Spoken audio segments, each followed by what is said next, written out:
So about a year ago, an article came out saying that the knot was a scam essentially. And I'm really oversimplifying it, but essentially they were just saying that the knot was inflating their numbers and really not at the same ROI that they've been expressing to a lot of people who are advertising on their platform as they claim.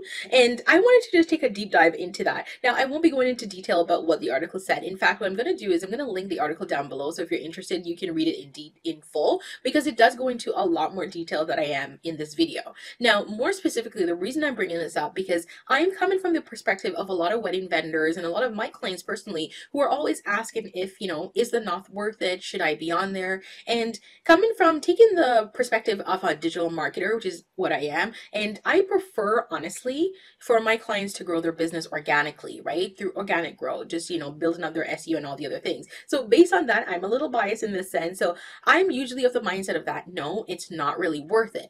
But in that same breath, I can say that the knot, depending on where you're located, might have a huge market share in terms of the search traffic, right? So depending on where you're located, you might see that they show up much higher in the searches than anyone else. In which case, I'm going to be a little conservative here and saying it might be okay using their platform just because it's an opportunity for you if you're on their platform to kind of speed things up a bit, because what you're doing by getting on their platform and they're so high in the search is that you're kind of almost like buying into a piece of their traffic that is much faster than if you're growing it organically on your own. Now, I personally do think you still should be growing your traffic organically because that's one of the easiest and best way for long-term growth in your business. But if you want to bypass the ads and just jump straight into like getting a piece of another pie, it might be worth it. I just want to offer a few tips knowing what we know now with that article about them being, not fully transparent about their numbers and the ROI that they provide. What you can do if you do intend to, or if you signed up to the platform, the things that you can look for to ensure that you're getting the most out of it in light of all of this. There are 3 tips I'm going to drop for you today. And the first is one that I tell my clients all the time. The way how you evaluate if a platform is worth it is to actually see where they fall in the search ranks. So look at it this way. I have clients in very different cities all across the place. So many are in the US, some are in Canada, they're all over, right? I even have a client in Australia. But here's the difference that I find, right? Depending on their location, the knot shows up differently in a search for them. I have a client who, let's say, is in New York and they can search wedding planner in New York and the knot is like the second listed in the Google search. But then I have a client who is in Ohio and you can search wedding planner Ohio and they show up in a very different place in the search ranking. So I say to actually use this to gauge if it's worth it, because depending on where they fall in the search, it shows you how much search traffic they might be getting from a search in your area.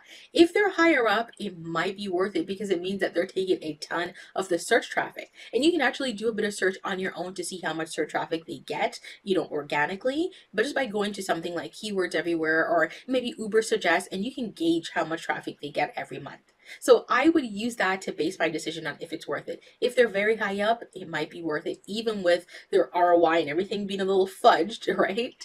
But if not, then they might not be worth it. And it might just be easier, like if you're just trying to buy into somebody else's traffic, to just run an ad. Now, my second tip actually goes for any platform, not just the knot, but in spite of this, in light of everything that we know, is that you do need to vet your clients, right? Sometimes when platforms are trying to do a lot of not so transparent things as a way to boost, traffic or boost ROI, they might end up with a lot of, bot accounts or spam accounts. So I recommend that you vet your clients.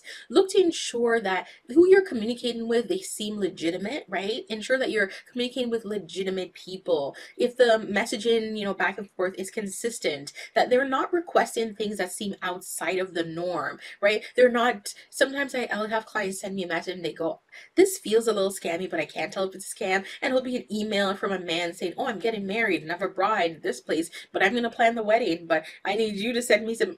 Okay, if it sounds anything like that, you know that it's a spam or bot account, or it just isn't a legitimate request. But you do need to be on your guard for this. You do need to be vigilant and you do need to look out, right? I'm not saying that they're gonna just be sending you all spam and bots, but I'm saying in spite of everything that, in light of everything that you know, it's important to actually have an extra step of vigilance on this to ensure that you're spending time communicating with legitimate people, legitimate, couples who are trying to actually hire you. My third tip is to actually protect yourself contractually. So I don't know what the policies are on the platform, platform in terms of if there is any kind of issues or dispute with someone who found you through or booked you through the platform, right? But here's one of the things that I want you to be careful of. And this is something I've actually only encountered one person that's done it, so it doesn't seem to be prominent, is that I met someone who actually has a contract and agreement, everything in place that they use with their clients. So if they met a client through any other venue or any other channel, they actually have this contract and they have a process.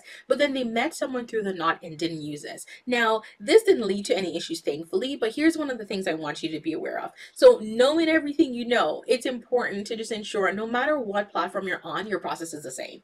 No matter where a client found you, even if it's through a friend, a referral through somebody you know, you still want to have a contract. You still want to get them to sign it. You want to have an agreement in place because this is something that will allow you, like, let's say there's anything that comes up later on and down the road, you have something in place that you can actually use to take legal action or to hold them to in terms of what was agreed upon. And being on the knot is no different, especially if the platform is being shown that they're not being transparent or they might be using, not the best tactics to bring a lot of leads into your account. So those are my 3 tips that I think you should definitely take into account and look into if you're signed up on the platform. I do have clients on there that still get actual genuine leads from the knot. So it's hard for me to say, throw them out in the garbage completely.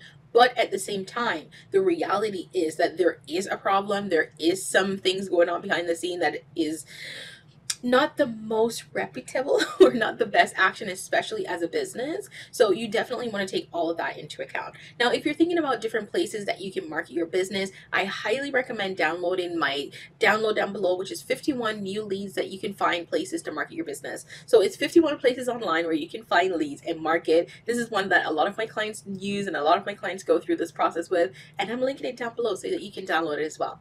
Now, if you have any questions, drop them down below, and of course I'll answer them for you. And don't forget to tap that subscribe button so you can get more videos like this one week after week.